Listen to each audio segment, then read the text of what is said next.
Imagine you are standing in a coffee shop. Or, well, maybe you are in an important meeting at work. Oh, that is always a stressful situation. Right. And a native English speaker turns to you and asks a very simple question. You hear the words, you understand the grammar, and you know the exact answer in your native language. But then it happens. Yes. Suddenly your mind goes completely blank. Your heart beats faster. You just freeze. The words simply will not come out of your mouth. It is such a scary feeling. It really is. So why does this happen? Today, we have a very clear mission. We are going to help you, the listener, stop translating sentences in your head. We want to help you speak English with true freedom. This is such an important journey for us to take together. I mean, almost every person who learns a new language experiences this freezing moment. You really are not alone. Yeah, you study hard, you read books, you understand the rules. Exactly. But speaking to a real person feels like, well, a totally different world. Okay, let's unpack this. We're going to look closely at why your brain stops working in these moments. And we are going to share practical strategies to fix it. Simple examples you can use today. Right, and daily habits to actually change how you think. Because, the goal is not just to pass a test. The goal is to connect with people. Exactly. And to connect with people, we first need to understand the real problem. The problem is not your memory. No, not at all. The problem is not that you are bad at English. The reason you freeze is simply that you are trying to translate instead of trying to communicate. Well, I want to push back on that a little bit. If someone asks me a question in English, I have to understand it in my own language first, right? It definitely feels that way. Yeah, and then I have to build my answer in my own language before I can speak.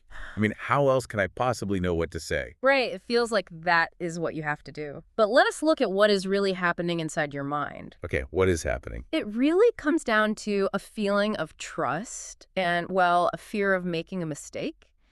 You translate in your head because you do not trust your English yet. Ah, I see. You believe that every single sentence you speak has to be completely perfect. So we put a huge amount of pressure on ourselves. We think we have to speak like an English textbook. Yes, exactly. You worry about choosing the exact right vocabulary word. You worry about the past tense or the future tense. And that causes the freeze. Right. This causes you to hesitate. And when you hesitate, the conversation just stops. I know that feeling of hesitation perfectly. But, is it really possible to speak without stopping to check our grammar? Native speakers always sound so perfect. That is actually a very big myth. Native speakers do not build perfect sentences every time they open their mouths. Wait, really? Truly. If you listen closely to two native speakers talking at a coffee shop, you will hear them make grammar mistakes. You will hear them stop, start over, and change their minds in the middle of a sentence. Wow, that is incredibly comforting to hear. So their goal is not perfect grammar. Their goal is simply to share an idea. Exactly. But when you, as a learner, try to be perfect, you create a massive problem with speed. Right, because translating takes time. Let us walk through a real situation. You hear a question. First, you build a perfect, beautiful sentence in your native language inside your head. Okay. Then, you try to slowly translate that perfect sentence into English, word by word by word. Translating in your head like that is like trying to build a car while you are already driving on the highway. Oh, that is a great way to put it. It is way too slow, and it is honestly dangerous for the conversation. Yeah.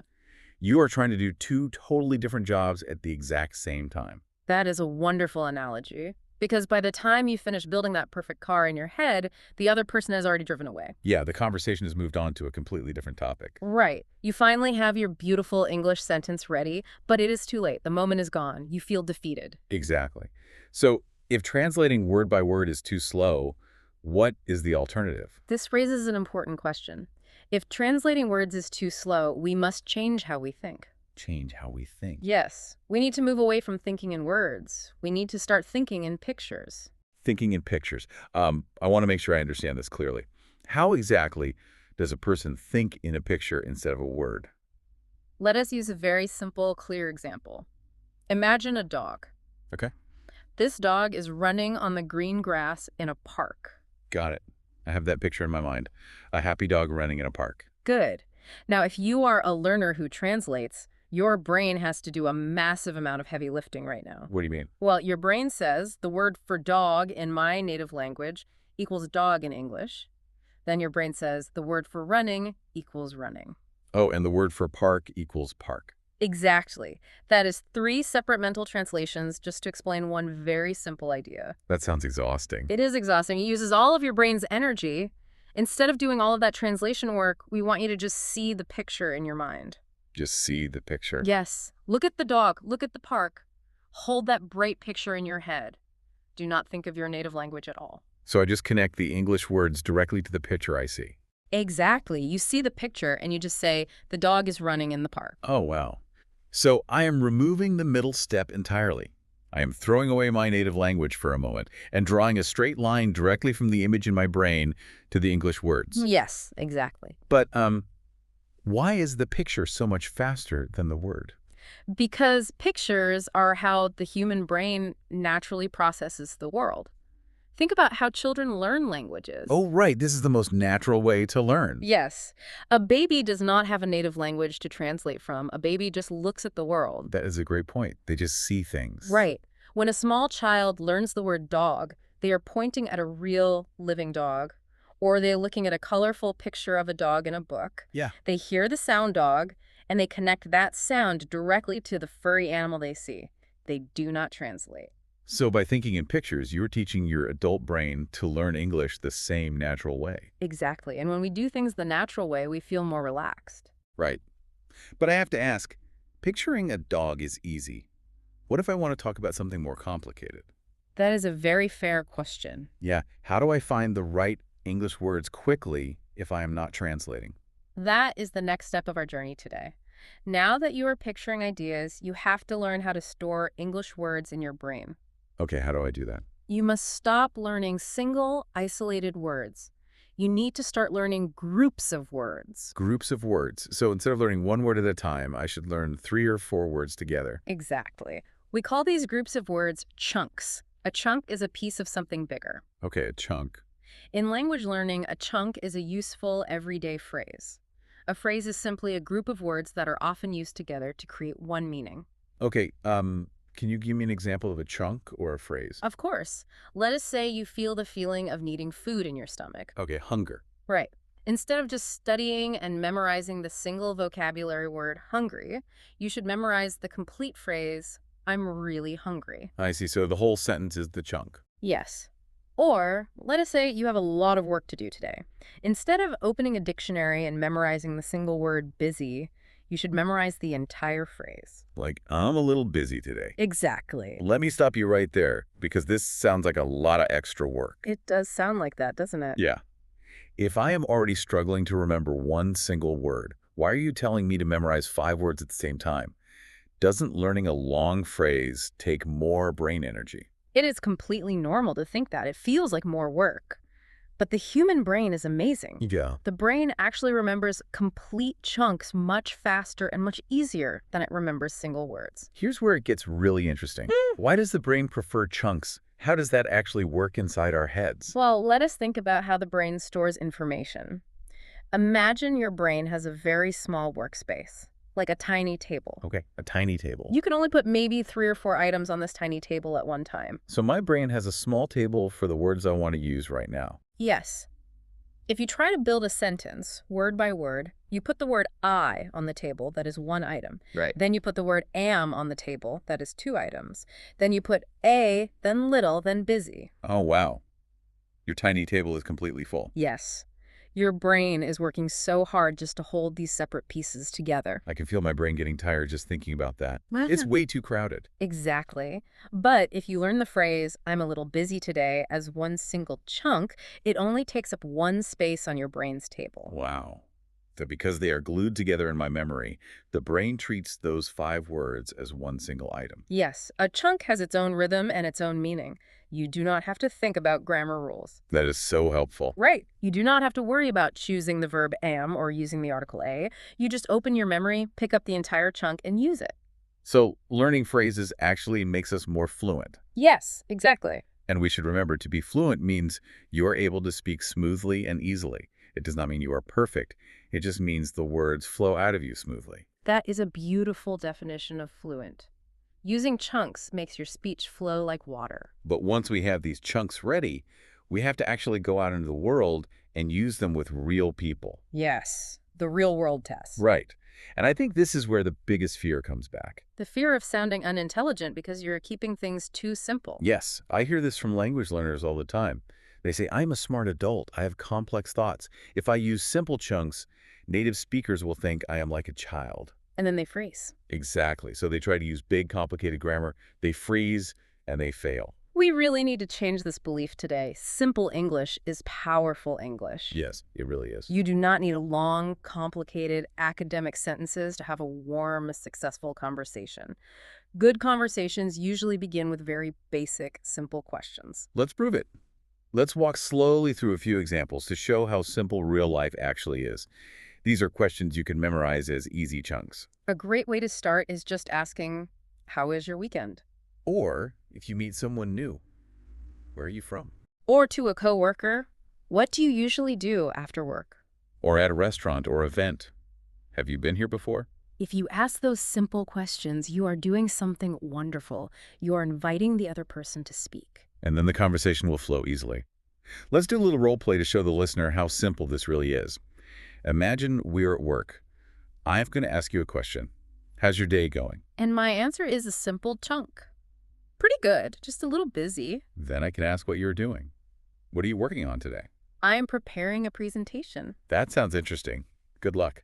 Let us pause and look at that. That entire conversation used very basic A2 level English. We did not use any advanced vocabulary. But it was a complete, natural, and friendly conversation. We connected. I did not think you sounded like a child. I just thought you were a friendly coworker. Let us do one more role play. This is for when you are talking to a complete stranger. Okay, I'm ready. Imagine we are at a busy cafe. I walk up to your table. Excuse me, is this seat free? Yes, please sit down. Thank you. It's really busy today. It is. I didn't expect so many people. Again, we used zero complex grammar. We just use simple chunks shared with a smile. That is all it takes to communicate successfully. I love how simple that is. But I still have a nagging worry. What if I do make a mistake? What if I say, I is busy instead of I am busy? A mistake is simply something that is incorrect. But making a mistake does not mean you are bad at English. No. Making a mistake is actually a sign of bravery. It means you are using the language in the real world. What's fascinating here is, every single mistake is actually a necessary part of the journey. Making a mistake in a language is like calibrating a GPS or a digital compass. Oh, how do you mean? Well, if you open a map app on your phone, sometimes the compass does not know which way you are facing. To fix it, you have to move the phone around in big circles. Right, you have to wave it around. Yeah, you have to step in the wrong direction for a second. When you make those messy movements, the GPS recalculates, learns where you are, and then points you in the true, correct direction. That is a brilliant way to think about it. If you never take a step, the GPS can never guide you. Exactly. If you never speak, you can never improve. When you say something wrong and the other person still smiles and answers your question, you learn a massive lesson. You learn that perfect grammar is not required for human connection. And if they do correct you, you just recalculate your GPS. You learn the right way to say it for the next time. The only people who never make mistakes in English are the people who hide in their rooms and never speak. You have to choose to be brave. This requires a lot of confidence. And confidence is the strong belief that you can do something. When you believe in yourself, even when it is scary, you have confidence. Yes, but confidence does not happen overnight. Right. Knowing these rules is great, but how do we actually build this confidence? Confidence is a habit. A habit is something you do regularly, almost without thinking about it, like brushing your teeth every morning. So it takes practice. Yes. If you want to start translating and start speaking naturally, you need a daily English habit. Okay, so we need to practice, but I know our listeners are very busy people. They have jobs, families, and responsibilities. How much time do they need to spend practicing every day? You only need 5 minutes every day. Just 5 minutes. Is that really enough time to see progress? I mean, progress means improvement over time. Can 5 minutes a day really create progress? Yes, absolutely, because 5 minutes every single day is much stronger than studying for 3 hours only one day a month. Small daily actions change the way your brain works. So what exactly should the listener do for those 5 minutes? Do they need to find a native speaker to talk to? No, you do not need a partner at all. You can practice entirely by yourself. The goal is just to speak English out loud using your physical voice. Okay, so I am alone in my house. What do I talk about? Look around your room. Tell yourself what you see using simple pictures and chunks. Describe the furniture, describe the colors on the wall, or talk about your plans for the day. So I could just walk around my house and say, I am walking to the kitchen. I am opening the big white fridge. I am pouring a glass of cold water. Exactly. You are training your mouth to move. You are training your brain to connect the English words directly to the physical actions you are doing. Without translating from your native language first. Yes, it is like exercising a muscle. The more you use it, the stronger it gets. Before we move on, let's do a quick vocabulary review for the listener. We used some really important words today. We just talked about progress, which is improvement over time. Right. And earlier we talked about confidence, which is believing in yourself. We talked about how we hesitate, meaning we pause because we are unsure. Yes, and we talked about being natural, which means relaxed and normal. We learned about a phrase, which is a group of words used together. And we just mentioned building a habit, something you do regularly. We also learned that a mistake, something incorrect, actually helps us learn. And all of this helps us become fluent, which means being able to speak smoothly. These are great words to remember, which leads us to a very special challenge we have for you, the listener, today. We want you to start building your habit right now. We are giving you the 1-minute challenge. The 1-minute challenge. What are the rules? After this deep dive ends, we want you to set a timer on your phone for just 1 minute. For that 1 minute, you must talk to yourself out loud in English. And the most important rule, absolutely no translating. No translating. Do not worry about your grammar. Do not worry if you sound foolish. Just speak. Yes. Just look at the world around you, picture it in your mind, and speak simple chunks of English. When the minute is over, celebrate. You did it. And then do it again tomorrow. One small success at a time. That is how you build true confidence. It really is. Step by step, the hesitation fades away, and the natural English takes its place. We have covered so much wonderful practical ground today. Let's zoom out and summarize the core message for our listeners. Speaking confidently isn't about memorizing every single vocabulary word in the dictionary. No, it is not. It's about using the simple English you already know, but using it with courage. Courage is the secret ingredient. Instead of building a car on the highway by translating word for word, you are going to see the world in clear pictures. You are going to learn ready-to-use chunks and phrases. You are going to embrace your mistakes as a necessary part of your GPS calibration. And you are going to build your habit by speaking out loud every single day. So what does this all mean? Well, it means that you are entirely capable of doing this. The fluency you want is not 1,000 miles away. It is right in front of you. You already have the tools inside your mind. You just needed a new way to use them. And as we finish today, I want to leave you with one final thought to explore on your own. Today, we have focused entirely on how you learn and speak English. But think about this deeper idea. I am listening. We learned today that relying on simple pictures and focusing on basic, warm connection is much more powerful than trying to use perfect, complicated grammar. Right. If that is true for English, how might this simple, brave way of communicating change the way you talk to people in your own native language, too? Wow. That is a beautiful question to think about. Sometimes we overcomplicate things, even when we are speaking our mother tongue. We really do. We try to sound so smart that we forget to just connect with the human being standing in front of us. Simple connection is always the most powerful choice. It truly is the heart of all communication. Well, to everyone listening, we want to warmly encourage you to keep going, keep listening, keep speaking out loud, and keep falling in love with English. Yes. Keep practicing. Do not be afraid to make a little noise and make a few mistakes. This deep dive is always here to support your learning journey. You can come back and listen to this conversation whenever you need a friendly reminder that you are on the right path. We believe in you. Keep up the fantastic work. Take on that 1-minute challenge today, and we will talk to you next time.